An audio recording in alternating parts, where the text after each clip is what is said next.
just write Chelsea off as a spent force that are gone forever, that are never going to win anything, and are never going to be relevant again. Because for me, that's crazy. Abdul's here with us. How you doing, Abdul? Yo, Terry, how you doing, man? Abdul, come forward. Abdul, go back. Sorry, it popped in my head. What you saying, bro? What you saying? Bro, I genuinely believe Chelsea are finished, bro. I genuinely believe it, bro. And Chelsea fans right now, bro, they're coping. They're coping. But if you go back 2 years, when they won that Champions League 2 years ago, if you had told them everything that's happening at the club now, or if let's say everything that's happening at the club now was another club, like a Manchester United, they would say that club is finished as well. Right now, they're just coping because they have to accept what's going on. They have no control or power over anything that's happening at the club. Terry, you keep saying, "Oh, if they get it right, if this works out." The matter of fact is, Terry, so far Todd Bowley has gotten everything wrong. Everything wrong. So the whole concept of, oh, what if they get it right? It doesn't look like they're going to get anything right because everything they touch is breaking. Everything they touch is going wrong. Like, Terry, like the whole... First of all, I made some points that I wanted to talk about Chelsea because I feel like it's not being discussed enough, Terry. This whole concept of giving players 8 to 9 year contracts to comply with FFP, don't you think there's a downside to this? Like, especially when it comes to South American players like Enzo Fernandez, these guys are driven by money. These guys are purely driven by money, especially South American players. You're basically securing their whole career. Like, what hunger is there left when you're handing out these 8 to 9 year contracts? You're killing players' drives and their hunger. And not just that, Terry, bro. Sorry, so let's address that point rather than going for them all. So, watching Enzo Fernandez so far at Chelsea, you think he's lost his hunger and desire to come better? He does not look like a 10% of the player he was at Benfica, bro. Not even 10%. I get that, but that's because he was there for 6 months. But that's because Chelsea are not as well drilled and well oiled right now as that Benfica team were. I understand where you're coming from, but when you say that they've got everything wrong, I don't think many Chelsea fans would disagree with you.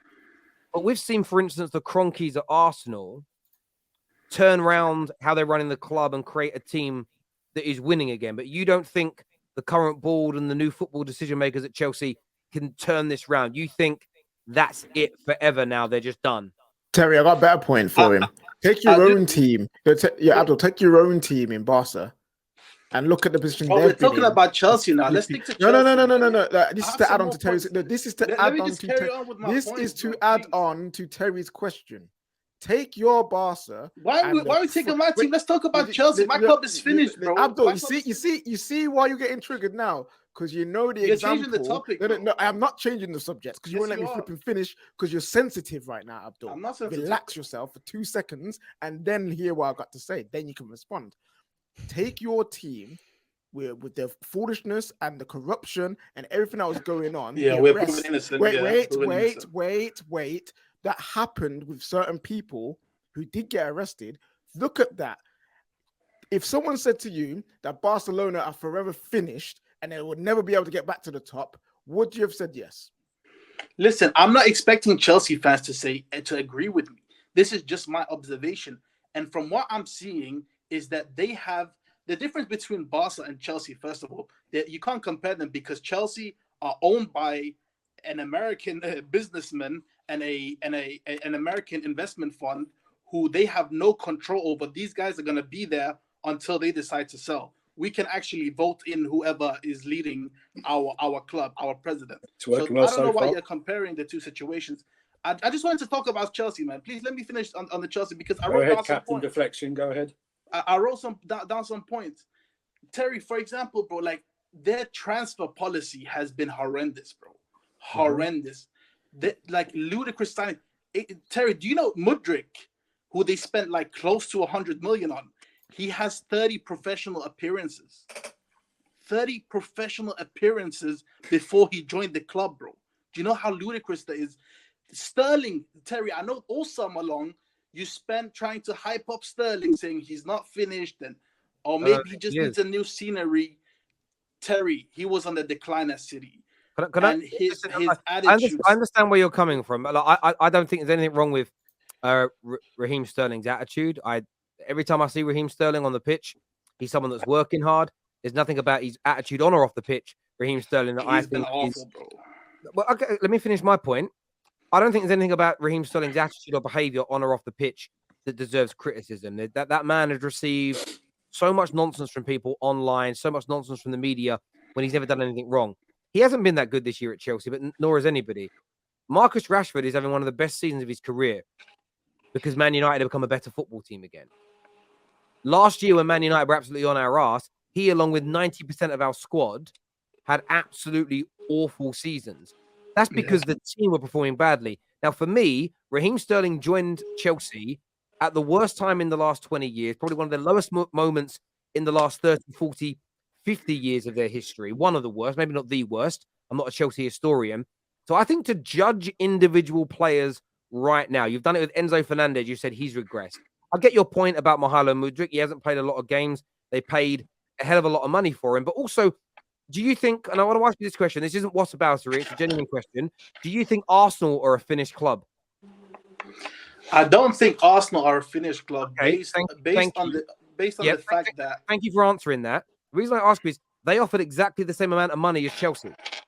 Yes, I understand that, Terry.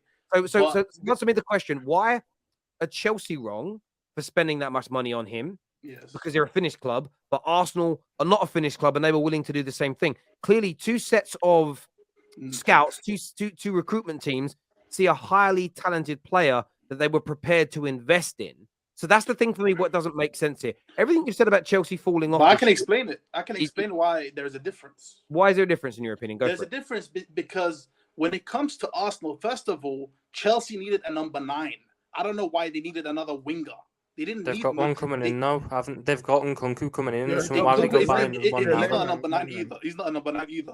But let me carry on. They didn't even need another winger. When it comes to Arsenal, Terry, first of all, Arsenal never, ever came, like, they did not offer 100 million, bro, or anything close to 100 million. Yes, they did. Bro, the owner of Shakhtar confirmed exactly that both clubs offered the same. I just think the payment terms from Chelsea was slightly more favorable, but the offer was exactly the same. Yeah, but did they offer Mudryk a 10-year contract? And I get your point, Abdul. I get your point, Abdul. I get your point that, well, I'm going to take the owner of Shakhtar's word for it because he wasn't trying to point score. He was just speaking. He was just talking normally. He wasn't trying to be a journalist trying to play one team up against another. But I understand what you said. The recruitment looks awful. I'm going to judge this recruitment over the next couple of years. I think what Chelsea have been through, they have made some bad decisions. But what they have been through, the forced take, look how long Man United's takeover is taking. Now, people are acting like Man United's takeover is dragging its heels. It isn't. Listen to the financial experts. It was always going to take this long. But people think it's taking too long because they're comparing it to how quick Chelsea's was. Chelsea's was forced through because of what happened between the Ukraine and Russia. So again, a highly different situation. The mistakes that they have made some big mistakes, there's no doubt. But I think it's wrong to state that they are done and dead. Now, you could end up being right. Your guess could be right, Abdul. You could guess right and say, yeah, they're done forever. They're never going to compete again. I think that is too premature a statement. But can I ask you a question, a counter question to that? Based on everything you've seen so far, because I generally believe that, Terry, you look at it like this. If you have money to spend, if you're loaded, if you're rich, that means that eventually you're gonna come out the other end success with some degree of success. But I'm genuinely of the belief, Terry, that spending money poorly is worse than not spending money at all. Can I answer this, Terry, please? I'll go to you in a second, Mo. What I would say to that, Abdul, to be fair, is 18 months ago, 2 years ago, Arsenal fans were having cronky out protests. Now they're in a Premier League title race because they made changes internally. They changed how they were operating. Doesn't mean they're the greatest owners in the world. So I've seen club ownerships in very recent times turn things around. So to suggest that Chelsea can't, whether they will or whether they won't is one thing. And this is the thing. You're making an absolute statement, which is nothing they do is going to turn this round. I'm 50-50 with you. This could go wrong for them. Like I've said, if Todd Bowley doesn't take himself out of the decision-making, if they don't let football people make football decisions, you could be right.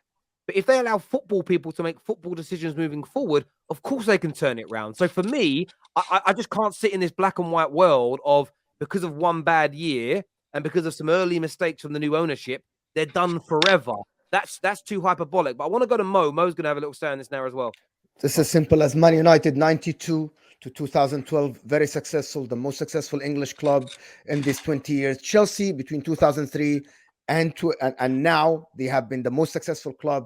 And Man United have been down for 10 years now, but then right appointments, and they spent a lot of money in the wrong ways in these last 10 years. And every Man United fan will tell you this, but it looks like they're turning it around with the right decisions, the right appointments, and spending money in the right place. So Chelsea don't like the money. They're spending the money. They might just have made the wrong appointments.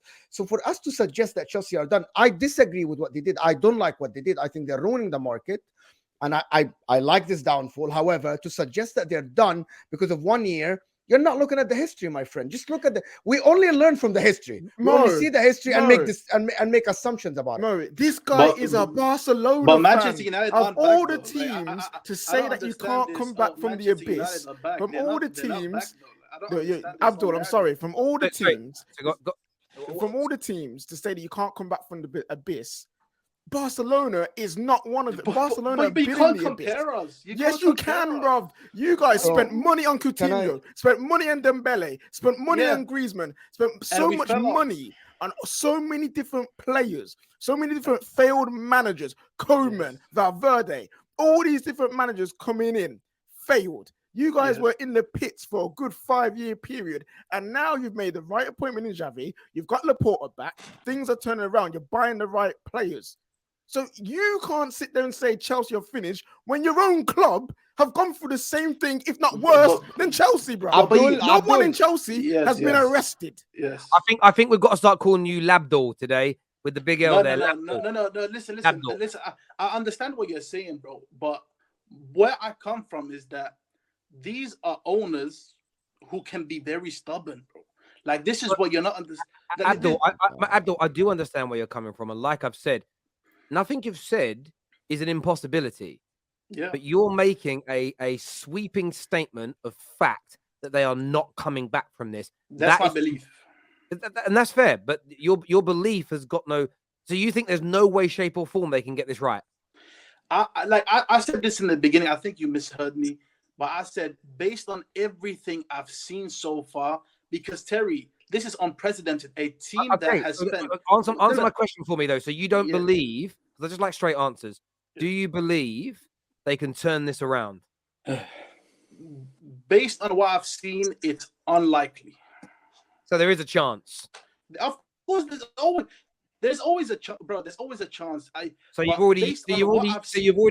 already yielded from the they're not coming back, no way. So now there's a chance. No. Listen, we're making progress with Labdol today. Listen.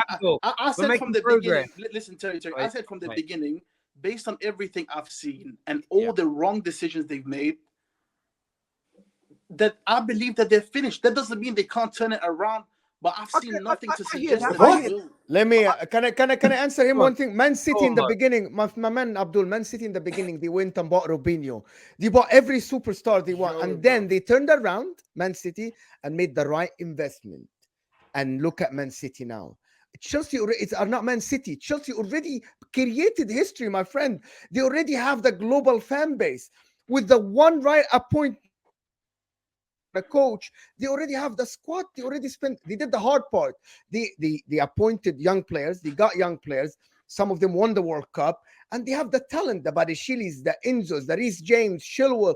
A lot of players are good with the experience. They just need the right manager and as someone to take over from Todd Boehly in terms of decisions, and everything should go back in the right place. That's the thing, Mo. You don't even need to go back far. Let's just go back to... What are we in now? 2023. Let's go back 5 years to 2019 when Arsenal spent £80 million on Nicolas Pepe before they spent like 20 odd million on Socrates. They had Lichtsteiner coming in, Terrace, all these bums.